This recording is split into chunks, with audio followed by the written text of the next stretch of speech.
Sous la pluie battante de novembre, Paris semblait pleurer avec Claire.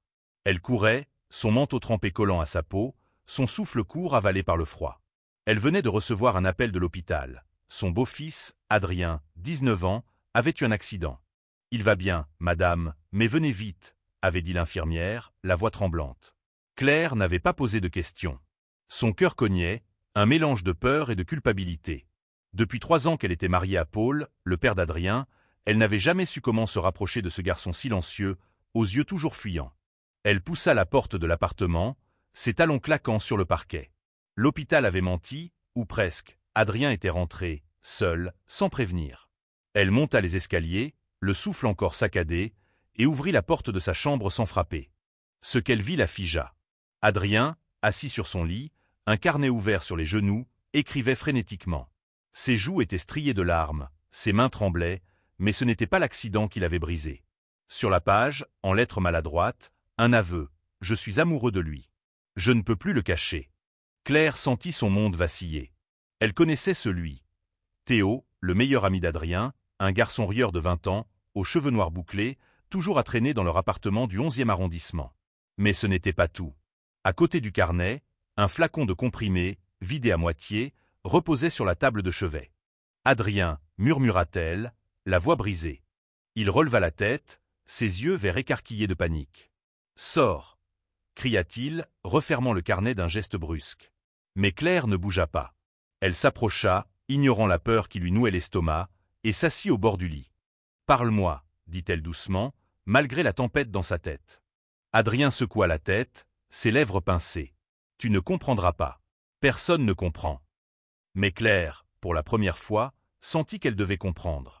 Pas seulement pour Adrien, mais pour elle-même, pour cette famille bancale qu'il formait malgré tout. Elle tendit la main vers le carnet, mais Adrien le serra contre lui, comme un bouclier. « Je ne te jugerai pas », murmura-t-elle, et elle réalisa qu'elle le pensait vraiment. Adrien éclata en sanglots, un son brut, déchirant. Il lui tendit le carnet, comme s'il abandonnait une partie de lui-même. Claire l'ouvrit, et les mots qu'elle lut la bouleversèrent. Des poèmes, des confessions, des peurs griffonnées à l'encre noire. Adrien y parlait de Théo, de son rire qui illuminait tout, de la honte qu'il ressentait à cacher qui il était, de la terreur de décevoir son père. Paul, un homme rigide, ancré dans ses principes. « J'ai cru que si je disparaissais, ce serait plus simple », murmura Adrien, les yeux baissés. Claire sentit une douleur aiguë lui traverser la poitrine. Elle posa le carnet et, sans réfléchir, prit Adrien dans ses bras. Il se raidit d'abord, puis s'effondra contre elle, pleurant comme un enfant. Ce soir-là, dans cette chambre aux murs couverts d'affiches de concerts et de photos de vacances d'un autre temps, Claire comprit que sa vie ne serait plus jamais la même. Elle n'était plus seulement la belle-mère distante, celle qui essayait sans succès de combler le vide laissé par la mère d'Adrien, morte 5 ans plus tôt. Elle était désormais la gardienne d'un secret, d'une vérité qui pouvait tout changer. Mais comment parler à Paul? Comment lui dire que son fils, son unique fils, portait un poids qu'il n'avait jamais osé partager? Paul, avec ses idées arrêtées, son refus de tout ce qui sortait de sa vision du monde.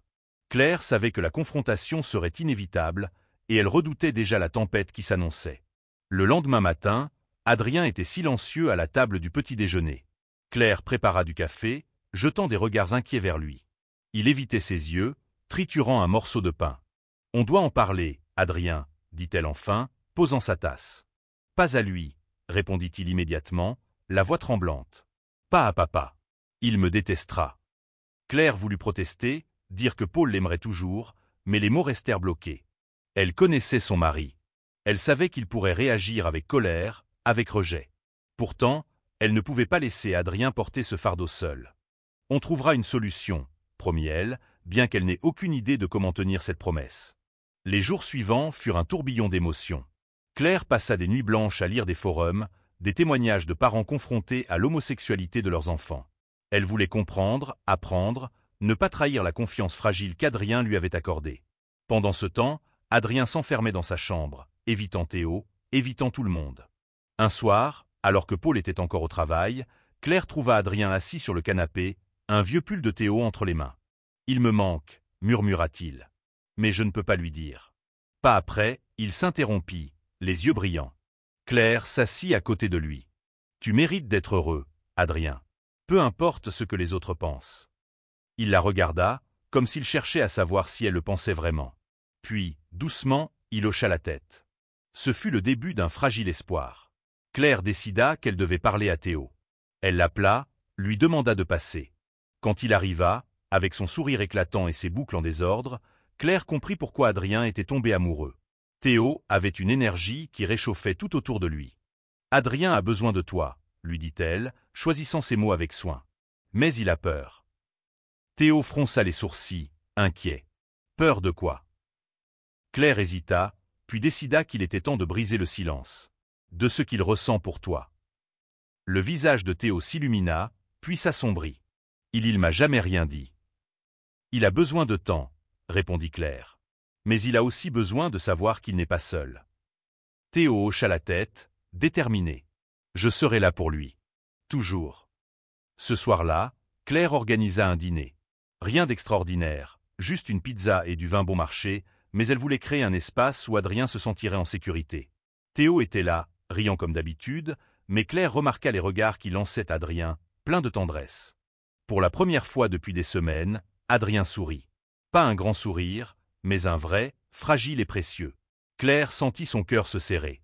Elle savait que la route serait longue, que Paul restait un obstacle, mais pour l'instant, dans cette petite cuisine parisienne, ils étaient ensemble. Et ça suffisait.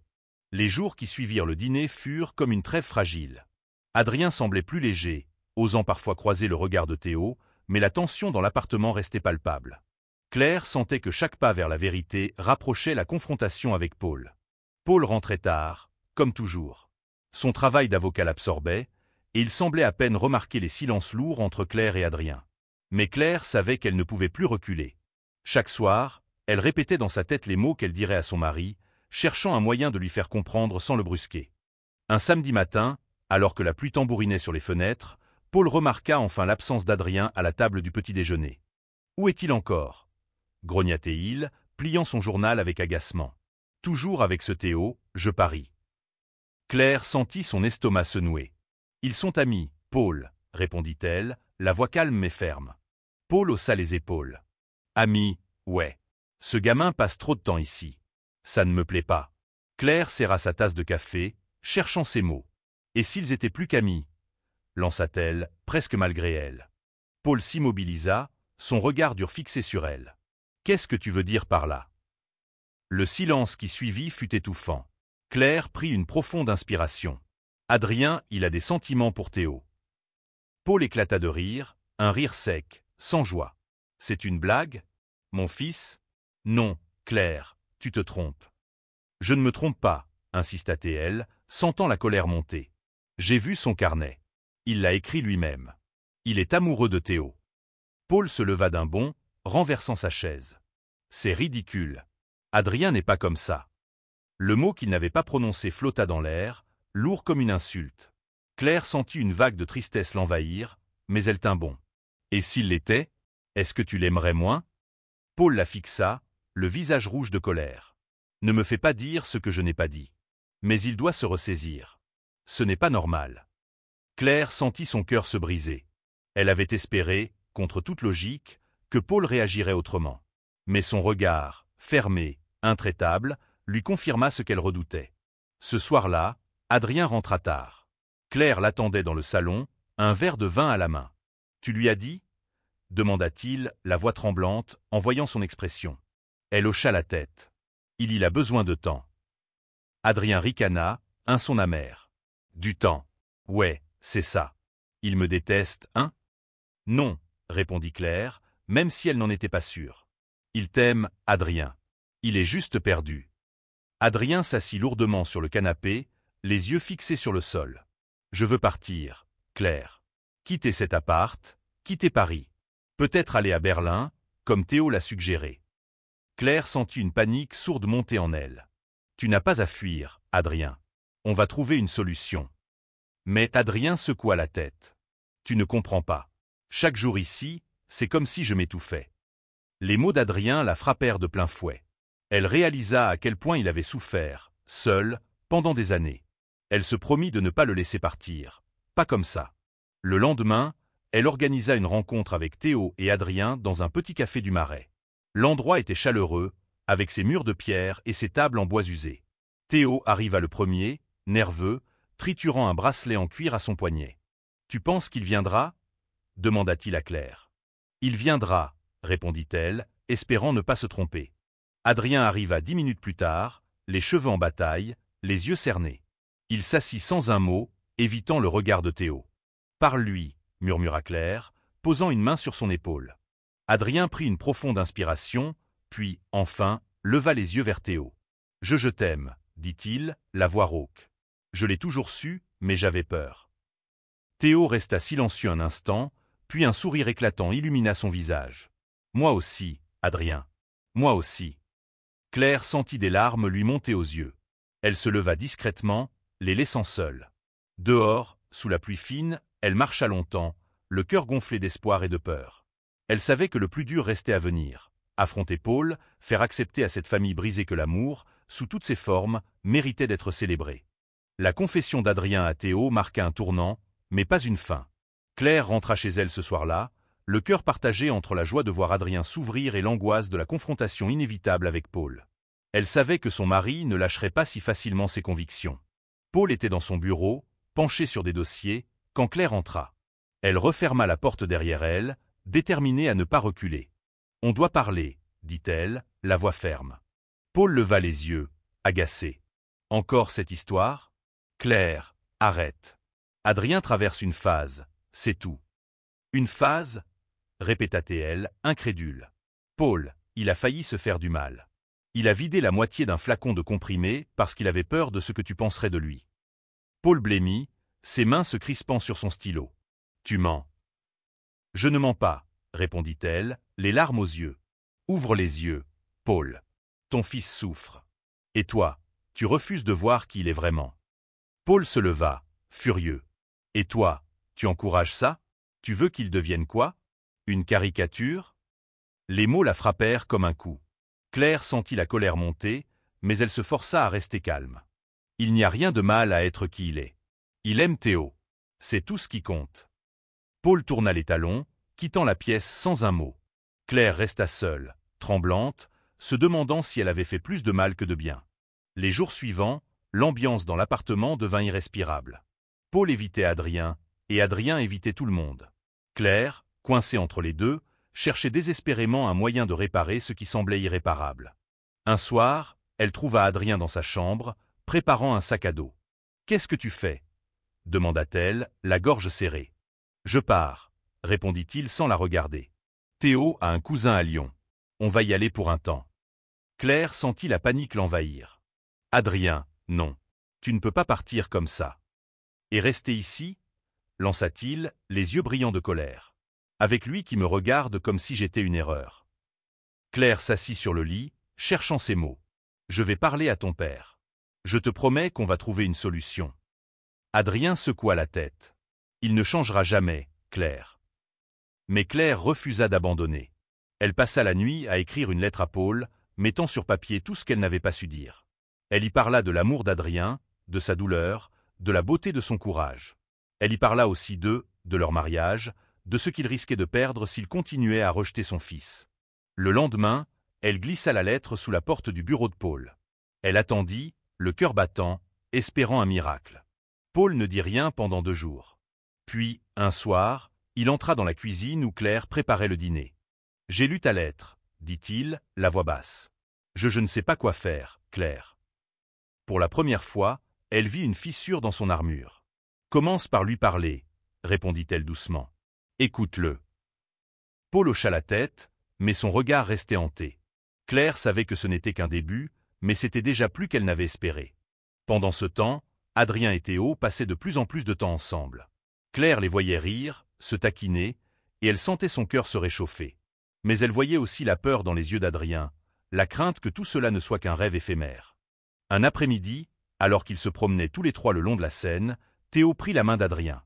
Ce geste, simple mais audacieux, fit rougir Adrien. Claire sourit, mais son sourire s'effaça quand elle vit un groupe de passants les dévisager, murmurant des commentaires désobligeants. Théo serra la main d'Adrien plus fort. « Ignore-les » murmura-t-il. Mais Claire vit la douleur dans les yeux d'Adrien. Elle posa une main sur son épaule. « Vous êtes plus fort qu'eux » dit-elle, et elle le pensait de tout son cœur. Ce soir-là, de retour à l'appartement, Claire trouva Paul assis dans le salon, un verre de whisky à la main. Il leva les yeux vers elle, et pour la première fois, elle vit des larmes dans ses yeux. « Je ne veux pas le perdre, Claire, » murmura-t-il. Elle s'assit à côté de lui, posant une main sur la sienne. « Alors montre-lui que tu l'aimes. » La confession de Paul, fragile et inattendue, fut comme une éclaircie dans la tempête. Claire sentit un espoir fragile naître, mais elle savait que les mots ne suffiraient pas. Paul devait agir, montrer à Adrien qu'il était prêt à changer. Le lendemain, Claire organisa un dîner familial. Elle insista pour que Paul soit là, malgré ses réticences. Adrien, nerveux, accepta à contre-cœur, mais seulement parce que Théo serait présent. L'atmosphère autour de la table était tendue. Paul, mal à l'aise, évitait le regard de son fils. Adrien, lui, triturait sa fourchette, lançant des coups d'œil à Théo pour se rassurer. Claire tenta de détendre l'ambiance avec des anecdotes légères, mais le silence revenait, lourd, oppressant. Enfin, Paul prit la parole. « Adrien, » dit-il, la voix rauque. « Je veux que tu saches que je t'aime. Peu importe ce qui se passe. » Adrien leva les yeux, méfiant. « Vraiment ?» demanda-t-il, un soupçon d'amertume dans la voix. « Parce que ça n'en a pas l'air. » Paul tressaillit, mais il ne se déroba pas. « J'ai été dur, » admit-il. « J'ai grandi avec des idées différentes. Mais je veux essayer. Pour toi. » Les mots étaient maladroits, mais sincères. Adrien resta silencieux, mais Claire vit une lueur dans ses yeux, un mélange de doute et d'espoir. Théo, à côté de lui, posa une main sur son genou, un geste discret mais réconfortant. Après le dîner, Paul demanda à parler à Adrien seul à seul. Claire, nerveuse, les laissa dans le salon et monta dans sa chambre. Elle entendit des bribes de conversation, des voix basses, parfois tremblantes. Quand Adrien revint, ses yeux étaient rouges, mais il esquissa un sourire. « Il a dit qu'il voulait apprendre à me comprendre, » murmura-t-il à Claire. « Je ne sais pas si je le crois, mais il a essayé. » Claire sentit une vague de soulagement l'envahir. Ce n'était pas parfait, mais c'était un début. Les semaines suivantes, la dynamique de la famille changea lentement. Paul faisait des efforts, posant des questions maladroites à Adrien sur sa vie, sur Théo. Il y avait encore des malentendus, des moments de tension, mais aussi des éclats de rire, des instants où Claire voyait l'ancien Paul, celui qui l'avait fait tomber amoureuse. Adrien, de son côté, s'épanouissait. Il passait plus de temps avec Théo, osant enfin être lui-même. Il parlait de projets, de voyages, peut-être même d'emménager ensemble un jour. Claire les écoutait, émue, se souvenant de ses propres rêves de jeunesse. Mais le monde extérieur n'était pas toujours clément. Un jour, alors qu'Adrien et Théo rentraient d'une soirée, ils furent pris à partie par un groupe d'inconnus dans le métro. Des insultes fusèrent, des regards haineux. Théo, toujours protecteur, tenta de calmer la situation, mais Adrien rentra à l'appartement bouleversé. « Pourquoi c'est si dur ?» demanda-t-il à Claire, la voix brisée. « Pourquoi on ne peut pas juste être ?» Claire n'avait pas de réponse. Elle le prit dans ses bras, murmurant des mots de réconfort, mais elle savait que la société, malgré ses progrès, pouvait encore être cruelle. Elle décida de faire quelque chose. Avec l'aide de Théo, elle contacta une association LGBT à Paris qui organisait des groupes de soutien pour les jeunes et leurs familles. Elle convainquit Adrien d'y aller et, à sa surprise, Paul accepta de les accompagner. La première réunion fut un choc pour Paul. Il écouta les histoires des autres parents, des jeunes qui avaient traversé des épreuves similaires à celles d'Adrien. Pour la première fois, il sembla réaliser l'ampleur de ce que son fils avait enduré. En rentrant, Paul s'arrêta devant la chambre d'Adrien. « Je suis fier de toi, » dit-il simplement, avant de tourner les talons. Adrien resta figé, les larmes aux yeux. Claire, qui avait tout entendu, sentit son cœur se gonfler. Peut-être, juste peut-être, leur famille pouvait guérir. Les mois passèrent, et l'appartement du 11e arrondissement devint un refuge, imparfait mais chaleureux. Adrien et Théo étaient inséparables, leur rire emplissant les pièces comme une musique nouvelle. Paul, bien que toujours maladroit, faisait des progrès. Il posait des questions, écoutait, et parfois, il surprenait tout le monde par un geste inattendu, comme offrir à Adrien et Théo des billets pour un concert de leur groupe préféré. Mais Claire savait que la paix était fragile. Le monde extérieur continuait de défier Adrien et Théo. Les regards, les murmures, les jugements silencieux dans les rues de Paris pesaient lourd. Claire elle-même se surprenait à s'inquiéter, à scruter les passants lorsqu'ils sortaient tous ensemble, craignant une remarque ou pire. Un soir, Adrien annonça qu'il voulait organiser une petite fête pour son 20e anniversaire. « Rien de grand, dit-il, un sourire timide aux lèvres.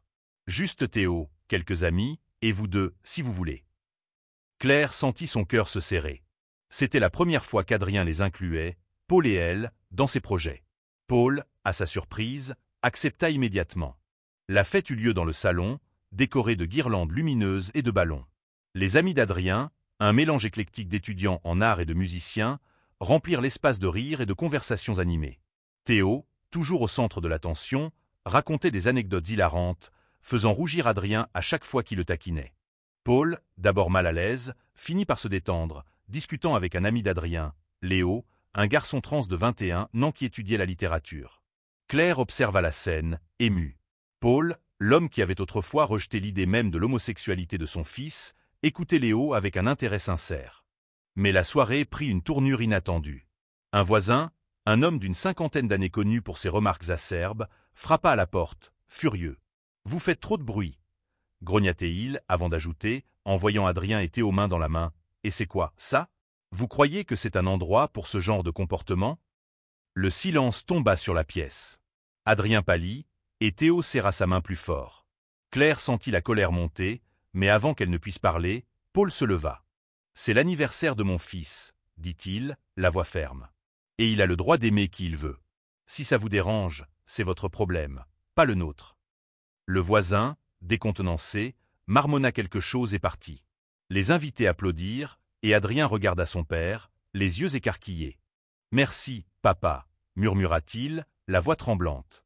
Paul hocha la tête, un sourire timide aux lèvres. « Je t'aime, fiston. » Ce moment marqua un tournant. Paul ne devint pas un militant du jour au lendemain, mais il commença à défendre Adrien, à sa manière, maladroite mais sincère. Claire, elle, se sentait plus forte, comme si elle avait trouvé sa place dans cette famille qu'elle avait autrefois cru impossible à unir. Mais les défis n'étaient pas finis. Un jour, Adrien reçut un appel de son université.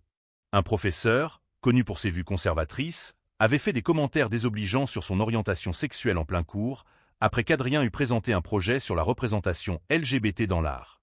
Adrien rentra à l'appartement, bouleversé. « Il m'a humilié devant tout le monde, » dit-il, les poings serrés. « Je veux abandonner. » Claire et Théo passèrent la soirée à le réconforter, mais c'est Paul qui surprit tout le monde. Le lendemain, il se rendit à l'université et demanda à rencontrer le professeur. Claire ne sut jamais exactement ce qui fut dit, mais le professeur présenta des excuses publiques à Adrien la semaine suivante. « Tu n'as pas à avoir honte de qui tu es, » dit Paul à Adrien ce soir-là. « Jamais. » Adrien, pour la première fois depuis des années, serra son père dans ses bras. Claire, en les regardant, sentit des larmes couler sur ses joues. Elle savait que la route était encore longue, mais ils avançaient, ensemble. L'hiver s'installa sur Paris, enveloppant la ville d'un manteau de givre. Adrien et Théo décidèrent de passer les fêtes ensemble, et Claire proposa d'organiser un réveillon chez eux. Elle voulait que ce Noël soit spécial, un symbole de leur nouvelle dynamique familiale. Paul, à sa grande surprise, participa activement. Il aida à décorer le sapin, choisissant même un ornement en forme d'étoile qu'Adrien avait fabriqué enfant.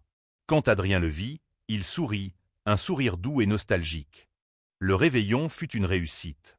Théo apporta une bûche de Noël faite maison, et ses blagues firent rire même Paul. Mais au milieu du dîner, Adrien se leva, un peu nerveux, et demanda l'attention de tous. « Je veux vous dire quelque chose, » commença-t-il, sa voix tremblante. « Théo et moi on va emménager ensemble. On a trouvé un petit appart près de Bastille. » Claire sentit une vague de joie l'envahir, mais elle guetta la réaction de Paul. Il resta silencieux un instant, puis hocha la tête. « Si c'est ce qui te rend heureux, fiston, je suis d'accord. » Adrien cligna des yeux, comme s'il n'en croyait pas ses oreilles. Théo, rayonnant, passa un bras autour de ses épaules. Après le dîner, Claire et Paul se retrouvèrent seuls dans la cuisine, lavant la vaisselle côte à côte. « Tu sais, » dit Paul, brisant le silence, « j'ai eu peur de le perdre. Vraiment peur. » Claire posa une main sur son bras. « Tu ne l'as pas perdu. Tu l'as retrouvé. » Paul esquissa un sourire, et pour la première fois depuis des mois, ils s'embrassèrent, un baiser doux, empreint de promesses. Mais la vie, fidèle à elle-même, apporta de nouveaux défis. Quelques semaines plus tard, Adrien et Théo furent victimes d'une agression homophobe en rentrant chez eux. Rien de grave physiquement, mais l'incident laissa Adrien secoué. Il cessa de sortir, s'enfermant dans leur nouvel appartement, refusant même de voir Théo. Claire, inquiète, rendit visite à Adrien. Elle le trouva assis sur le canapé, un carnet à la main, les pages remplies de poèmes sombres. « Je croyais que les choses allaient mieux, murmura-t-il. Mais c'est toujours là, cette haine. » Claire s'assit à côté de lui, cherchant les mots justes. « La haine existe, Adrien. Mais l'amour aussi. Et l'amour que tu as avec Théo, avec nous, est plus fort que tout ça. » Adrien la regarda, les larmes aux yeux. « Et si je n'ai pas la force ?»« Tu l'as, » répondit-elle fermement. « Et quand tu doutes, on est là pour te la donner. » Elle convainquit Adrien de rejoindre le groupe de soutien à nouveau. Là-bas, il rencontra d'autres jeunes qui avaient vécu des expériences similaires. Leurs histoires, loin de l'accabler, lui donnèrent du courage. Il recommença à écrire, mais cette fois, ses poèmes parlaient d'espoir, de résilience. Théo, de son côté, ne lâcha pas. Il passa des heures à parler à Adrien, à lui rappeler pourquoi il s'aimait. Un soir, il organisa une surprise, une exposition improvisée des poèmes d'Adrien dans un petit café du Marais. Les amis d'Adrien, Claire, et même Paul étaient là, applaudissant chaque mot. Adrien, rouge de timidité, lut ses poèmes à voix haute pour la première fois. Quand il termina, la salle éclata en applaudissements. Claire vit Paul essuyer discrètement une larme, et elle sut que, malgré tout, ils avaient parcouru un long chemin. Le printemps arriva, et avec lui, une nouvelle énergie. Adrien et Théo s'installèrent dans leur appartement, un petit 2 pièces lumineux avec vue sur les toits de Paris. Claire les aida à emménager, riant avec eux en déballant des cartons remplis de vinyles et de livres d'art. Paul, bien que toujours réservé, venait parfois leur rendre visite. Il apportait des plats cuisinés par Claire, prétextant qu'il ne savait pas se nourrir correctement. Adrien plaisantait, disant que son père devenait presque cool. Mais Claire savait que Paul luttait encore avec ses propres démons. Il lui confia un soir qu'il avait grandi dans un village où l'homosexualité était tabou, où les mots durs étaient monnaie courante. « Je ne veux pas être cet homme-là, » murmura-t-il. « Pas pour Adrien. » Claire l'encouragea à continuer, à apprendre, à s'ouvrir. Elle-même s'impliqua davantage dans l'association LGBT, devenant une sorte de figure maternelle pour les jeunes du groupe. Elle organisait des ateliers, des discussions, et chaque fois qu'elle voyait un sourire sur le visage d'un jeune, elle pensait à Adrien. Un jour, Adrien annonça qu'il voulait écrire un livre, un recueil de poèmes des d'essais sur son parcours. « Je veux raconter mon histoire, » dit-il à Claire. « Pas seulement pour moi, mais pour ceux qui se sentent seuls. » Claire, émue, promit de l'aider à trouver un éditeur. Elle passa des soirées à relire ses brouillons, à corriger, à suggérer. Théo, toujours à ses côtés, illustra certaines pages avec des dessins délicats, des esquisses de Paris et de leurs moments ensemble. Mais tout n'était pas rose. L'agression qu'Adrien et Théo avaient subie laissa des traces. Adrien faisait parfois des cauchemars, se réveillant en sursaut, convaincu que quelqu'un les poursuivait. Théo, patient, restait à ses côtés, mais Claire voyait la fatigue dans ses yeux. Un soir, elle invita Théo à prendre un café, juste tous les deux. « Comment tu tiens le coup ?» demanda-t-elle. Théo haussa les épaules, un sourire triste aux lèvres. « Je l'aime, Claire. Même quand c'est dur, je ne peux pas imaginer ma vie sans lui. » Claire hocha la tête, émue par sa sincérité. Elle réalisa à quel point Théo était un pilier, non seulement pour Adrien, mais pour eux tous. Quelques semaines plus tard, Adrien et Théo décidèrent de participer à la marche des fiertés. Claire et Paul les accompagnèrent, un peu nerveux mais déterminés.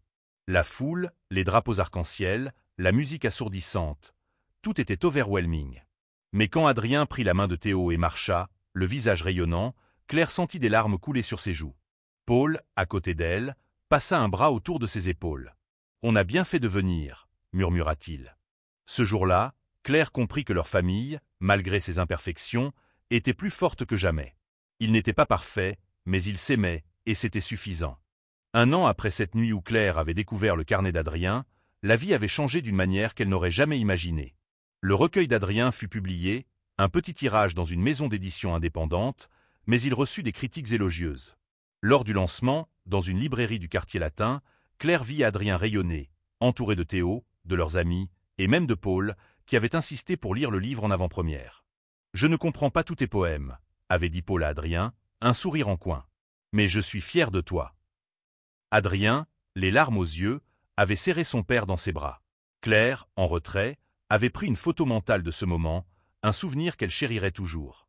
Leur famille n'était pas exempte de tensions. Il y avait encore des jours où Paul trébuchait, où ses vieilles habitudes refaisaient surface.